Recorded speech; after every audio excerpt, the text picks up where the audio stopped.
गुरुदेव ने कभी भी साधुओं जैसे भगवा वस्त्र धारण नहीं किए, ना ही गले में रुद्राक्ष की तुलसी की माला डाली या फिर बहुत बड़ा टीका वीका लगा के वो कभी नहीं रहे। जटाएं वटाएं कभी गुरुदेव ने नहीं रखी।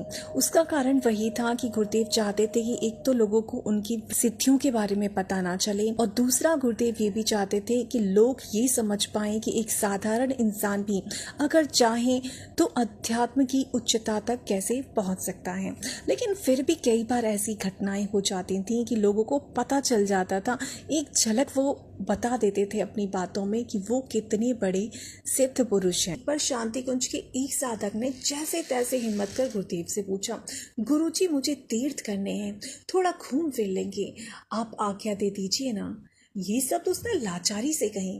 गुरुदेव इस पर बोले, तू भटकना चाहता है, क्या मिलेगा तुझे इस भटकन से। फिर थोड़ा गंभीर होकर बोले, तू भटक मत। युग निर्माण का आंदोलन भावनात्मक नव निर्माण है। भावना की पूंजी दुनिया में सबसे बड़ी पूंजी है। भावना की शक्ति दुनिया में सबसे बड़ी शक्ति है, और भावना की शक्ति और पूंजी को आगे बढ़ाने के लिए वो आदमी की आवश्यकता है जिनके पास वो संपदा स्वयं हो। जले हुए दीपक ही तो दूसरों को जला सकते हैं। जो दीपक स्वयं बजे हुए वो किस तरीके से दूसरों को जलाएंगे। साफ पानी से ही तो कीचड़ धोई जा सकती है। अगर साफ पानी न हो, हमारे पास मेरा कुचौड़ा पानी हो, कीचड़ हो, तो कीचड़ से कीचड़ कौन धोए। अंधा अंधे को रास्ता कैसे दिखाएगा। हम लोग को आंखों वाला होना चाहिए, स्वच्छ होना चाहिए, प्रकाशवान होना चाहिए, भावना संपन्न होना चाहिए, चेतना होना चाहिए, उच्च दृष्टिकोण को होना चाहिए। ये काम जब तक हम नहीं करेंगे तब तक हमारी आवश्यकताएं पूरी न हो सकेंगी।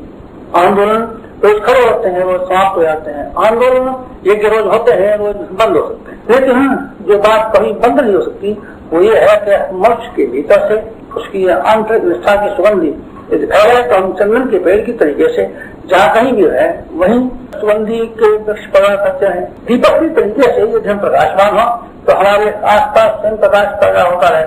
सबसे बड़ा काम युग निर्माण का जो करना है वो हमारा आत्म निर्माण है, व्यक्ति निर्माण है। हम जितने श्रेष्ठ बनेंगे, पवित्र बनेंगे, चरित्रवान बनेंगे, भावना संपन्न बनेंगे, उदार बनेंगे, उतने ही हमारे क्रियाकलापों में तेजी आएगी। संभव है इस तरह का उच्च चरित्र का व्यक्ति कोई बहुत बड़ा आंदोलन न कर सके, संभव है कोई बहुत बड़े आयोजन न कर सके, संभव है बहुत बड़े कोई दिखाई पड़ने वाले काम उसके द्वारा संपन्न हो।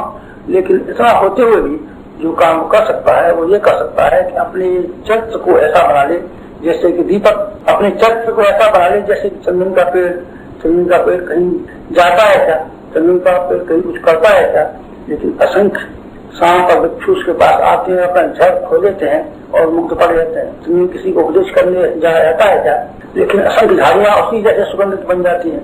दीपक कहाँ करता रहता है, कहीं करता नहीं है। लेकिन इतना होते हुए भी वो अपने प्रकाश के अपने क्षेत्र को प्रकाशवान बना लेता है। ये हमारी मूलभूत आवश्यकता है। इसका अर्थ नहीं है कि हमको रचनात्मक कार्यों में योगदान नहीं करना चाहिए। इसका अर्थ नहीं है कि हमको झोला पुस्तकालय से अपेक्षा करनी चाहिए। इसका मतलब ये नहीं है ज्ञान के प्रति हमारी निष्ठा न हो। हमको चरित्रवान बनना चाहिए और अपनी भावनाओं को उच्च स्तरीय रखना चाहिए।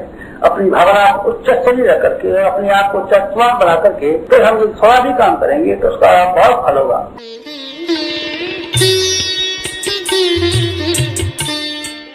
निश्चय दुनिया बदलेगी, बदलेगी, बदलेगी, निश्चय दुनिया बदलेगी। है यह सत्य अटल, यह दुनिया बदलेगी।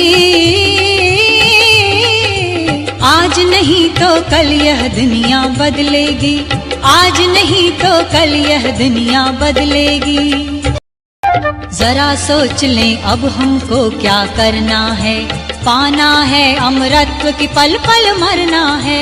ऐसा जीवन जिए कि अपराजेय बने, पीड़ित मानवता के हित पाथेय बने। वर्तमान में प्रभु के हों सब सहयोगी, है भविष्य उज्ज्वल यह दुनिया बदलेगी। वर्तमान में प्रभु के हों सब सहयोगी, है भविष्य उज्ज्वल यह दुनिया बदलेगी। बदलेगी, बदलेगी, निश्चय दुनिया बदलेगी। बदलेगी, बदलेगी, निश्चय दुनिया बदलेगी। है यह सत्य अटल, यह दुनिया बदलेगी।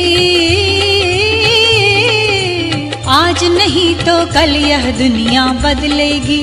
है यह सत्य अटल, यह दुनिया बदलेगी। आज नहीं तो कल यह दुनिया बदलेगी, आज नहीं